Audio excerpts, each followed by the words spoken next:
Globalization and free trade agreement have inspired the economic growth of the world, and today they lead to lower cost of many goods and services. Hello and good morning everyone. Today my lecture topic is free trade agreement. Then the first question is, what is free trade agreement?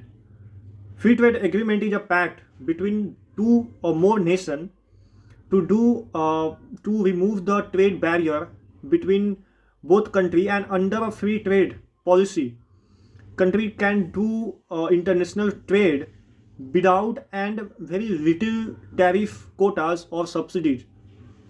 If I talk about particularly India, then India have done almost 13 free trade agreements so far, and the first was done in 1998 with Sri Lanka, then further Nepal, Singapore, Thailand, ASEAN, Japan, and most recently with UAE, Australia. And India is also negotiating the free trade agreement with Canada, United Kingdom, European Union, and also with United States of America. Friends, now next question is, what are the significance of the free trade agreement? Then first is increase of world consumption and production.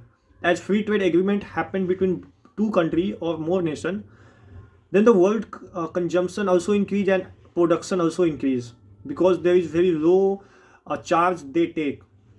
Second is improvement of bilateral relation. As both country do free trade agreement, their consumer exchange, their business exchange, their people to people connection increase. Third is remove of monopoly. Like today in domestic market there are many monopoly exist. After coming of international companies, there is a kind of competition we see, and after that the monopoly do not exist of the domestic. Now friends, now the question is, what are the disadvantage of free trade agreement? Then first is dependence on other country can harm in the wartime situation. It happened in 1990 when the Gulf countries reject to sell their products to the enemy country. Second is the free trade agreement. If I talk about individually India, then it will be the big challenge for the Make in India project that the current government is promoting very aggressively. Some other disadvantage, like degradation of natural resources, because many developing country have do not follow and do not have laws about the natural resources and minerals.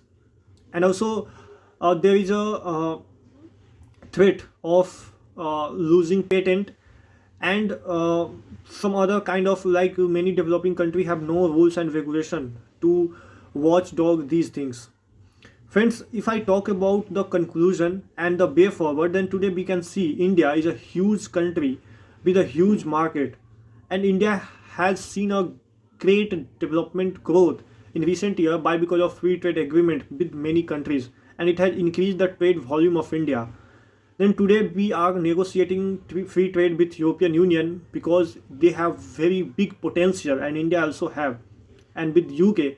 So now India should also see the geostrategic point of view, not only see the money purpose, because it will also help in future time to grow the relation bilaterally and multilaterally.